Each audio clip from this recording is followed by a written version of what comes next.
Hello friends, मैं आशीष यादव आप सभी का एक बार फिर से स्वागत करता हूं। पिछली क्लास हमारी अनुपात समानुपात की क्लास 4th थी। आज जो रहेगी हमारी क्लास 5th रहेगी। तो चार वैरायटी के क्वेश्चन हमारे हो चुके हैं अनुपात समानुपात में। आज जो वैरायटी हमारी होगी वो होगी अनुपात समानुपात की आय और व्यय पर आधारित। क्लियर? चैप्टर हमारा वही है, अनुपात समानुपात, और क्लास हमारी रहेगी 5th। क्लियर?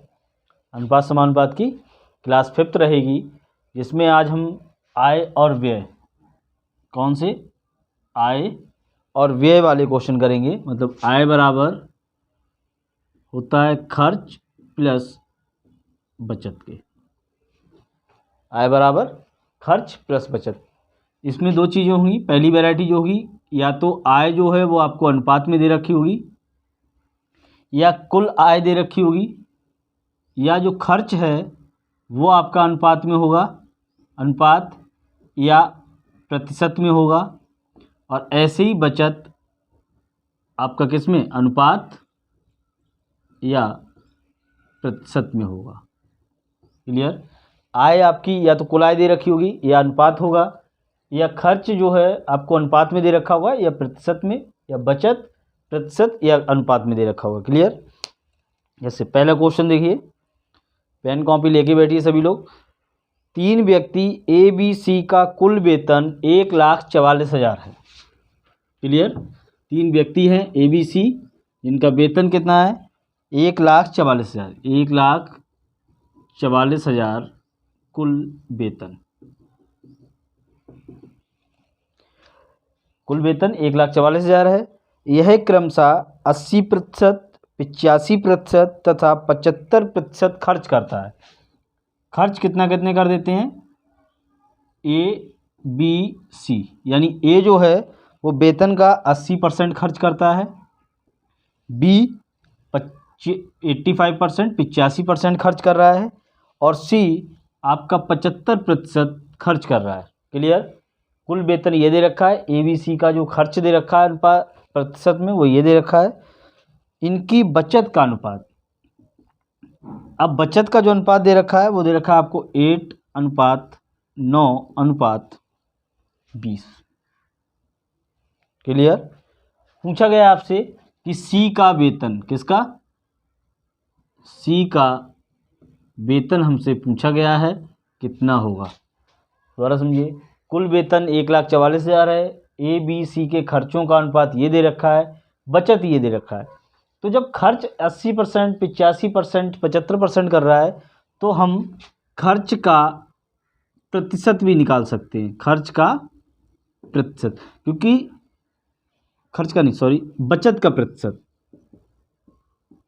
क्योंकि कुल आय कितनी मानेंगे आप, कुल आय किसी भी व्यक्ति की हम मानेंगे 100%। मान लीजिए ए की कुल आय 100 थी, उसमें से उसने 80% खर्च कर दिया, तो बचत कितनी प्रतिशत में कर ली, 20%। बी ने 85% खर्च कर लिया तो बचत कितनी कर ली, 15%। और सी ने 75% खर्च कर लिया तो बचत कितनी कर ली, 75%, 25%। कितना? क्लियर? फिर देखिए, ए 20% खर्च कर रहा है तो 20/100 बराबर बचत का प्रतिशत बराबर बचत के अनुपात के रखोगे 8 के। ऐसे ही बी 15% की बचत कर रहा है तो 15/100 बराबर अनुपात कितना है, 9। ऐसे ही सी कितना खर्च कर रहा है, बचत कर रहा है 25%/100 बराबर 20 के। दोबारा समझिए, हमने क्या किया, बचत बराबर बचत के रख लिया। तो ए 20% खर्च कर रहा है तब 8 अनुपात में बचा रहा है। ऐसे ही बी 15% की बचत कर रहा है तो 9 के अनुपात में बचत कर रहा है। सी 25% बचत कर रहा है तो 20 के अनुपात में। इसे हम सॉल्व कर लेंगे। 20×5 100 और 5×8 40, यानी ए बराबर हो गया 40। ऐसे बी 5×3 15, 5×2 10, 3×3 9, तो ये हो गया 20×3 60। फिर सी 25 चौक 100 तो 20 चौक 80, यानी ए बी सी, इनका जो बचत का निकल के आया है 2 दूनी 4, 2 तियाँ 6, 2 चौक 8, 2 3 4। क्लियर? किस में निकल के आया है? 2 3 4 में निकल के आया है। अब आपसे कुल वेतन दे रखा है, सी का वेतन पूछा है, तो ये कुल वेतन का अनुपात निकल के आ गया हमारे पास। तुम क्या करेंगे, सी का वेतन पूछा है तो ध्यान दीजिए सी और सी का अनुपात कितना है 4, और टोटल इनकम कितनी थी 1,44,000 गुणा 4 बटे 4 3 7 2 9, तो 9 एकम 9, 5 बचा, 9 छक 54, यानी कितना हो गया 16 चौक 64,000। तो सी का कुल वेतन कितना हो गया 64,000।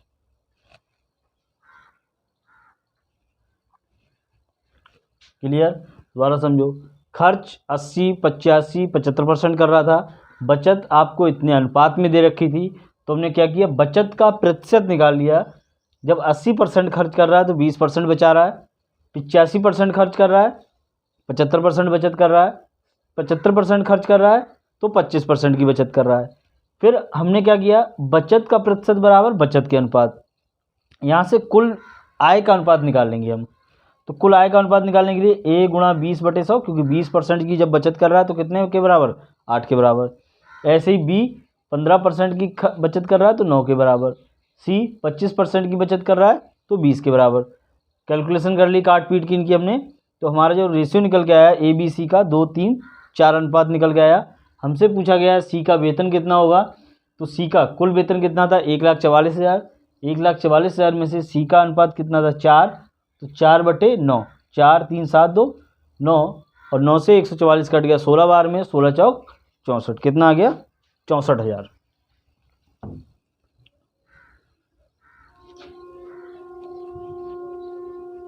अगला क्वेश्चन,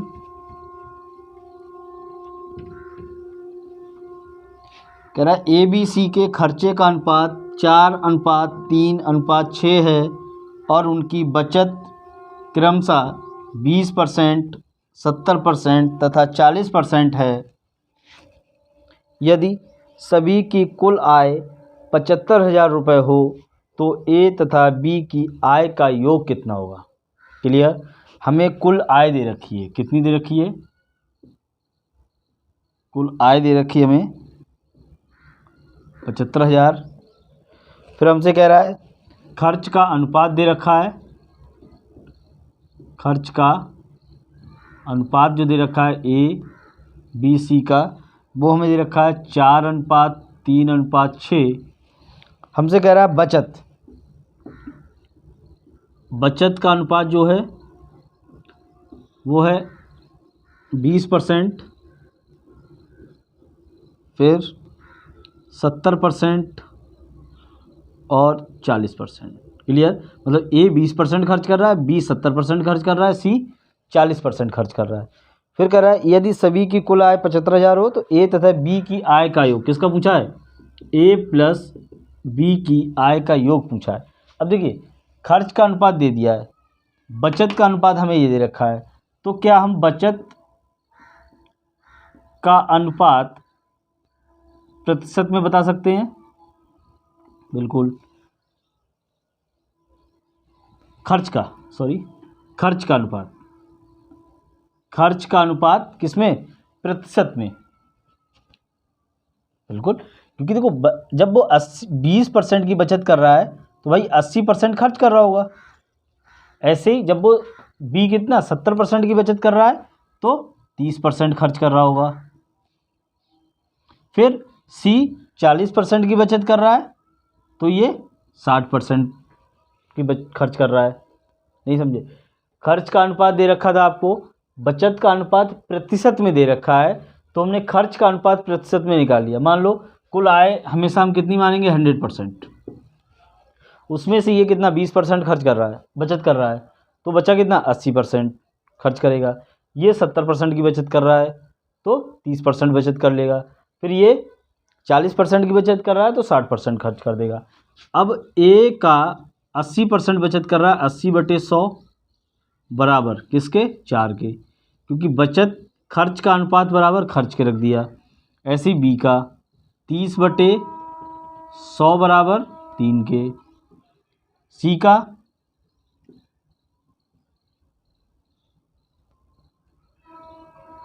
40/100 बराबर 6 के। तो सॉल्व कर लो। 20 चौक 80, 20 पंजे 100, तो 4 से 4 कट गए। ए अनुपात बी अनुपात सी बराबर आय आ जाएगी इनकी। आय का अनुपात आ जाएगा 5। फिर 0 से 0 काट दिया, 3 से 3 काट दिया, ये हो गया 10। 0 से 0 काट दिया, 2 दूनी 4, 2 पंजे 10, 2 तियाँ 6। तो सी का अनुपात आ गया कितना? 15। 20 दूनी 40, 20 पंजे 100 और 2 तियाँ 6, 5 तियाँ 15। ठीक है, कितना आ गया?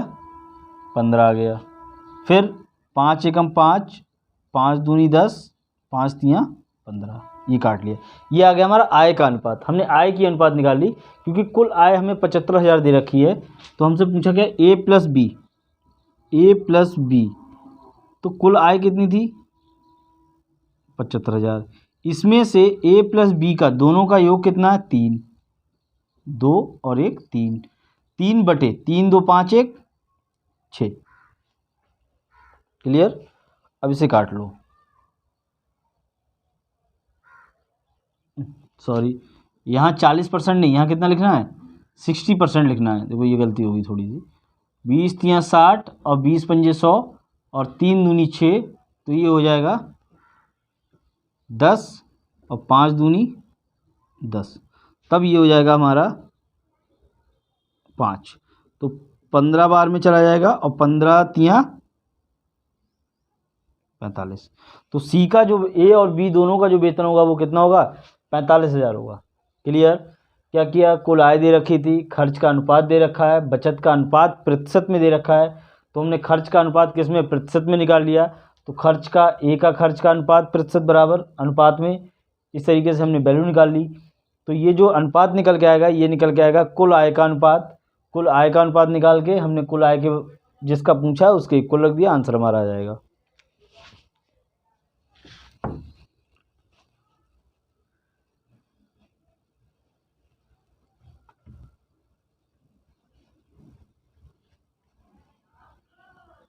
इस सीजीएल के एग्ज़ाम के पर्पज़ से इम्पोर्टेंट क्वेश्चन हैं सारे, जितने भी मैं करवा रहा हूँ, क्योंकि एग्ज़ाम सीजीएल का ही टारगेट होके चल रहा है। अब देखिए अगला क्वेश्चन एक और कर लेते हैं।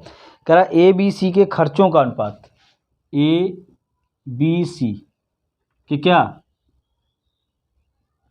खर्चों का अनुपात हमें दे रखा है 3:2:4।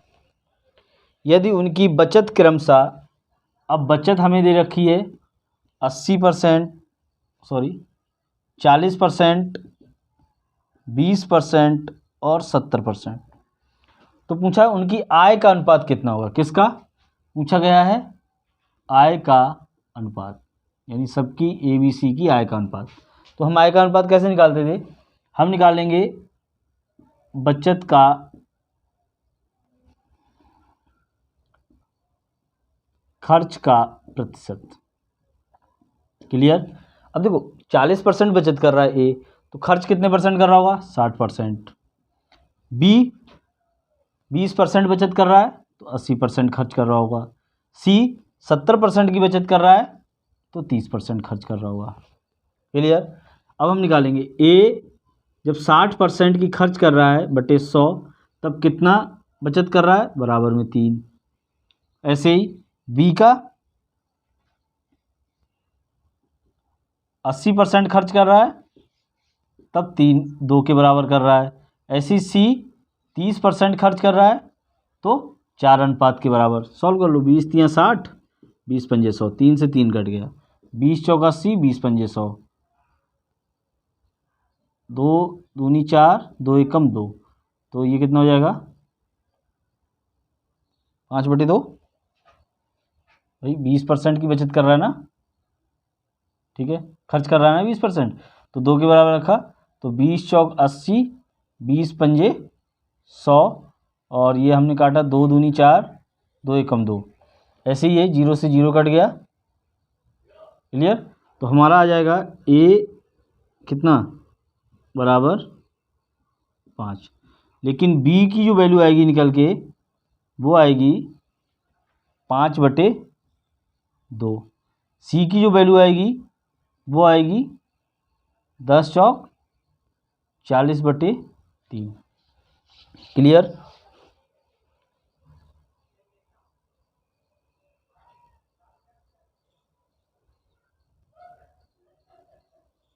ठीक है,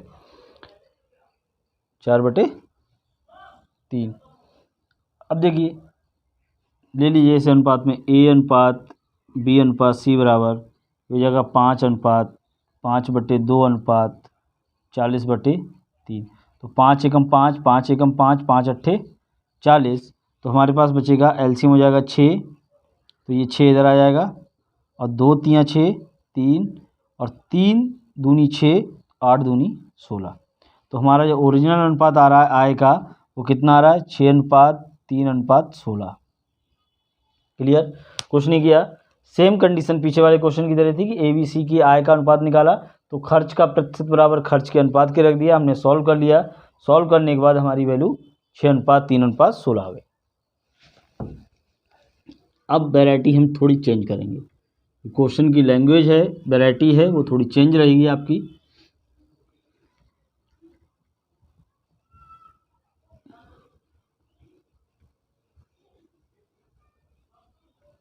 देखिए अब क्वेश्चन क्या कह रहा है हमसे, कह रहा है ए और बी की मासिक आय, ए और बी की मासिक आय का जो अनुपात दे रखा है वो दे रखा है 5:6। क्लियर? मासिक व्यय, आपको मासिक व्यय भी दे दिया है, कितना दे दिया है 3:4। यदि वे क्रमशः 1800 और 1600 की बचत कर रहे हैं, मान लो वो बचत कितनी की कर रहे हैं 1800 की और इधर 1600 की, तो बी की आय पूछी गई है कितनी होगी। क्लियर? किसकी पूछी गई है? बी की आय पूछी गई है, कितना होगा। क्वेश्चन दोबारा समझ लो, ए और बी का अनुपात है, इनका मासिक आय 5:6, मासिक व्यय 3:4, बचत 1800 की कर रहा है और 1600 की कर रहा है। क्लियर? तो पहले हम कॉन्सेप्ट से करेंगे, समझिए ज़रा। मान लीजिए उसकी आय जो थी 5x और 6x थी। क्लियर? उसमें से खर्च कर रहा है 3/4 और बचत कर रहा है ए 5x में से, मतलब कुल आय में से बचत इतनी कर रहा है और ये इतनी आय 1600 बराबर 3/4 के। क्रॉस मल्टीप्लाई कर लो, तो क्या करेंगे 5 चौक 20x माइनस 18 चौक 72 और 6 तियाँ 18x माइनस 16 तियाँ 4800। एक्स वाले एक तरफ करेंगे तो ये वैल्यू इधर आ जाएगी, 20 में से 18 जाएंगे 2x और ये वैल्यू उधर जाएगी, तो हमारे पास बचेगा 2400, क्योंकि 72 में से 48 हो जाएगा 2400 बचेगा। x बराबर आ गया हमारे पास 1200। और क्या पूछा है? बी की आय। किसकी आय? बी की आय पूछी गई है। तो बी की आय कितनी थी 6, तो 6x यानी 6 गुणा x की 1200 रखा, 12 छंग 7200। बी की आय कितनी हो जाएगी 7200 रुपये।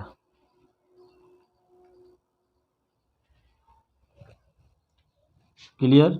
ये था कॉन्सेप्ट, यानी कुल आय में से बचत हमने माइनस कर दी और जो व्यय कर रहा था वो अनुपात हमने इक्वल में रख दिया, क्रॉस मल्टीप्लाई करके और बस सॉल्व कर लिया, हमारा आंसर आ गया। अब इसे सेकंड मेथड से कैसे करेंगे तो देखिए,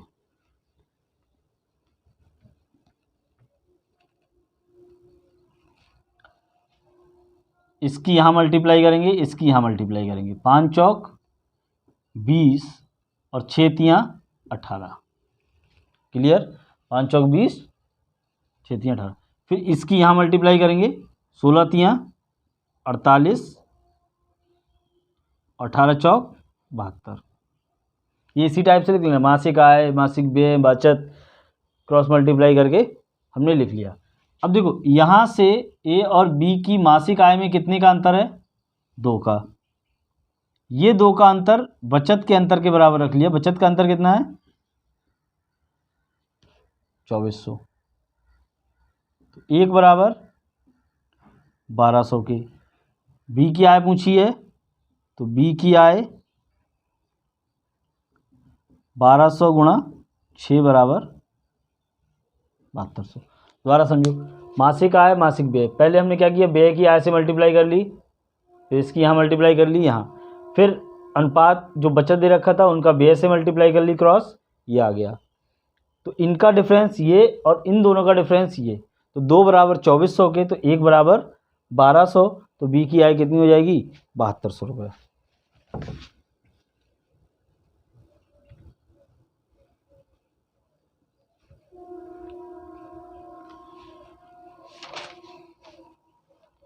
ऐसी अगला क्वेश्चन दे रखा है, ए और बी की आय का अनुपात, ए और बी की आय का अनुपात हमें कितना दे रखा है 3:2।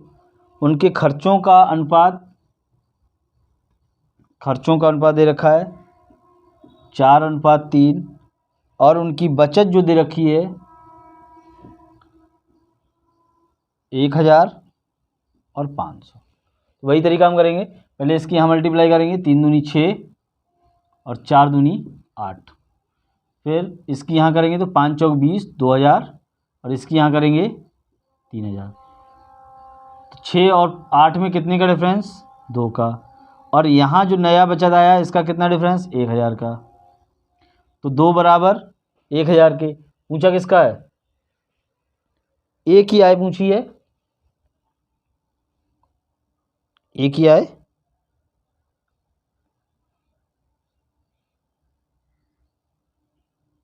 तो 1 बराबर 500 के। ए की आय पूछी है तो ए की आय कितनी हो जाएगी 3, तो 5 या 1500 रुपये। तो ए की आय कितनी हो जाएगी हमारी 1500 रुपये हो जाएगी। तो इसी टाइप के क्वेश्चन आएंगे, 2 वैरायटी थी, आज दोनों ख़त्म कर दी हमने। अब हमारा जो कल क्लास रहेगा वो विविध वाले क्वेश्चन रहेंगे, जिसमें छोटे मोटे क्वेश्चन आते हैं, जो विविध वाले भूले भटके क्वेश्चन हैं वो सब कर लेंगे हम। तो आज इतनी ही क्लास रहेगी हमारी 5th, और ये सीजीएल के पर्पज़ से बहुत महत्वपूर्ण क्लासेस हैं ये, इसीलिए थोड़ा ध्यान से पढ़ें। और जब भी कभी भी मैथ पढ़ा करें तो कॉपी और पेन साथ में होना चाहिए, बिना कॉपी पेन के मैथ नहीं पढ़ सकते आप, क्योंकि जब तक क्वेश्चन सामने लिखा नहीं होगा आपको समझ में नहीं आएगा। ठीक है, तो सभी को देखने के लिए धन्यवाद, और चैनल को लाइक सब्सक्राइब कमेंट ज़रूर करें। ठीक है, धन्यवाद सभी को।